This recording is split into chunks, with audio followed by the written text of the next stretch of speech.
নমস্কার বন্ধুরা, সবাই কেমন আছেন?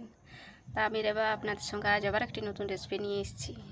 তো সেটি হচ্ছে বেগুন ভর্তা। তো বেগুন ভর্তা কীভাবে বানানো হয় চলুন আজ আপনাদের সঙ্গে শেয়ার করব।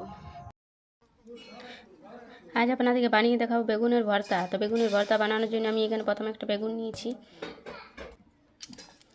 বেগুনটাকে ভালোভাবে ধুয়ে কেটে নিয়েছি। এবার এটা আমি উনুনের মধ্যে দিয়ে দেবো। এটা আমি উনুনের মধ্যে দিয়ে দিয়েছি। এটা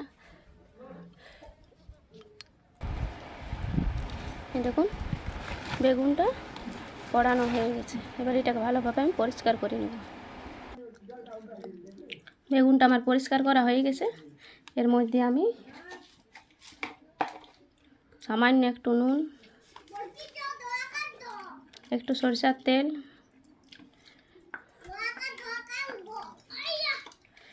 কাঁচা লঙ্কা কুচি, পেঁয়াজ কুচি নিয়ে ভালো করে এটাকে মিক্স করে নেব।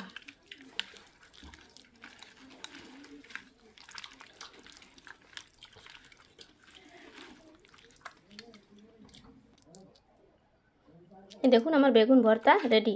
এইভাবে বেগুন ভর্তা যদি আপনি গরম ভাতের সঙ্গে খান, এভাবে খুব সুন্দর লাগবে।